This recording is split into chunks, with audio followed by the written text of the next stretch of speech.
Can you find the one for you on a blind date? Of course. Maybe. Blind dates have they've gotten a bad rap per se. But if you have an open mind, blind dates, surprisingly, can be interesting and fun. For it to be successful, ask yourself, if you can trust the person who is making the referral, if that individual knows you well, then you might enjoy meeting a new person just sight unseen. Now, if you are going on the blind date to appease someone else, think again, of course. But blind dates, at best, they can be awkward, yes. But should you decide to meet someone who hasn't been vetted per se, then you might be, of course, asking for some trouble. But while blind dates have merit, you don't want to set yourself up for rejection, of course, But blind dates are to be an entertainment of total surprise. There's a reason that they call it a blind date. Generally, you have little information to go on, and apparently you are willing to take a risk to meet someone you might enjoy dating. You never know. It's natural that you will have some expectations, but don't set your sights, of course, too high, to minimize any pressure you might already have. If the meeting is amiable, consider a second date, and not a one-night stand, of course. No. I'm just here to meet you and just entertain me. Tell me about you. And even if the other person is just a tad cringeworthy and maybe not to your liking, still know that the other person is equally as nervous as you. So take the higher road and actually don't go into the blind date looking to serve your needs. No, turn the tables around. Go to the blind date with the idea that you want to help the other person find the best person for them.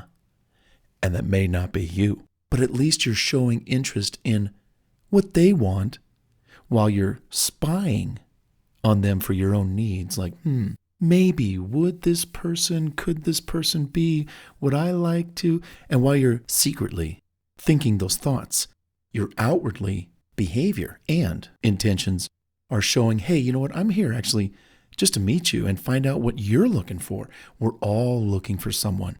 But tell me who you're looking for. I may not be that person for whatever reason, but I'd like to know about you. And you turn the tables and the spotlight on them. That makes them feel a little at ease. When they're at ease, you can do all the spying you want. This is actually a great networking tip when I go networking. I actually ask a lot of questions. And when they say, well, what about you? And I said, don't worry about me. I'm not important. Let's keep talking about you because I want to find out more about what it is that you do. And so by turning that spotlight back on them, I get to observe their behaviors, their tone, the words they choose. I get to find out about intellect. What do they know? By giving them that spotlight and that kind of subtle and gentle and kind attention, they actually might just say the exact thing that actually DQs them, disqualifies them. Oh, I didn't know you actually like to do X, Y, Z, or ABC, or 1, 2, 3. Ooh, that's a big DQ. Or just the opposite. Wow, I did not know this person had these kinds of interests or this knowledge. Wow, I'm fascinated. I want to learn more. Boy, I'm so glad I'm in the listening seat. And I'm listening and I'm asking questions. I really want to know more about this person. And you never had to ask.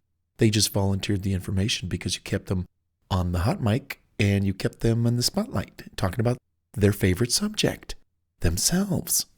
All of this socializing helps get you in sharp practice to socialize and communicate with others, which is really one of the most important skills when it comes to finding someone for you, being able to communicate and, I don't want to use the word interrogate, but to extract information from people in ways without asking them, but letting them volunteer such information so you can make the best decision for you.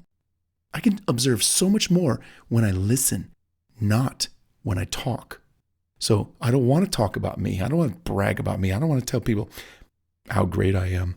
No, instead, I'd rather find out all about them. And when they see that I'm all about them and I'm into them just for their sake, to say, hey, I'm actually here more for you, and a little bit for me. But before you know it, the people are like, wow, you're actually a really nice person. And I would like to get to know you more. I says, well, hey, we'll take everything one step at a time. We won't rush into things even though we're both excited about finding that special one, that special someone. Does that make sense? So it's up to you whether you have potential relationship qualities here or not. But you're in control of your future outcome. So that's kind of cool. That's why going on the blind date is okay, because you are still in control of your dating destiny. So would I go on a blind date? Absolutely. Provided that all the conditions are favorable. The mystery person has been highly recommended by a trusted individual or friend. You are meeting in a public place that is suitable for having a conversation, such as, a coffee shop or a restaurant, maybe a deli. Since you don't have any preconceived notions, it's understood that either of you can walk away if the meeting is not agreeable. But blind dates, here's what they're really good for: getting you out of the house, getting you out there in the public to socialize and just kind of practice being you. And lastly, blind dates serve as great student-teacher moments. You walk into the blind date, you are immediately a student. You are observing and learning a lot. You're also a teacher. You're going to teach this other person things about you. They're going to learn. They're the student. They must listen. And at the end of the date, you both might say, hey, great date. I don't think we're a match or a pair, but let me ask you a question. Tell me two things. Tell me one thing that you liked about me, that interested you. And then number two, tell me something that maybe I should work on or was like a total turnoff. Kind of have some humor about it, was my hair a mess? Did I have way too much makeup on? Was I loud and boisterous? Did I talk incessantly? Help me to improve myself. Nobody's got this down pat. Nobody's perfect. I'd like to learn so that my next potential blind date or other kind of date to meet someone for the first time goes a little better. Does that make sense? And I could do it for you too. I could tell you something that I really liked about you, and then I could give you just a tiny little tip about, hey, fill in the blank, and preface it that, hey, I'm going to be brutally honest too, but I'm going to try to do it in the most sincere manner because I care that you get something out of this meeting. I might not be the one for you. You might not be the one for me, but that doesn't mean we can't walk away having learned something. Let's not make this time that we wasted. Let's get something out of it. And I think that's really cool. So the point is, give me something positive and give me something I could work on. So go into every blind date as a student and a teacher. That's something else that's really cool about blind dates. Plus, you get out of the house. You know what I'm saying? All right, cool. And just a quick note about who pays for this blind date. I'll tell you what, blind dates per se should be split. It depends, who's initiating the date, and that's always the golden rule. Who initiates the date should pay. But at the same time, it's always cool. Hey, blind date, I don't know you, you don't know me. I'll pay for my part, you pay for your part. Separate checks, please. Fair? And if anyone kind of resists that kind of move, all you can say is, well, let's just do this, separate checks this first time, and then we'll see how things go. And I'll tell you what, if it goes well, then you can spring for the next date, or I will, and we'll start taking turns. And also, it's also good to eat light.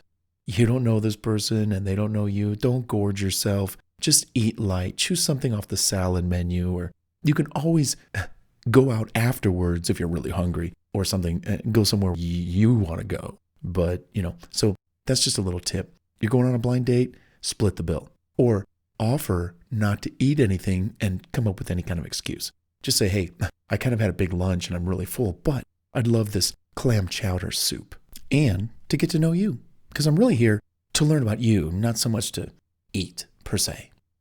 I'm just saying, be conservative. It's up to you, but you know the drill. And lastly, try not to impress with cash per se. It's one thing to say, I've got this, or will you pay to show me you're a traditional man? That kind of stuff is just so gone. Everybody needs to pay their way per se. It's nice when someone volunteers to take care of the bill, but don't have any expectations. Carry your own weight. You never know if you don't know this person. So again, I hope it helps. And you know the drill. Be cautious, be careful, and look out for number one while you're on the hunt for number one.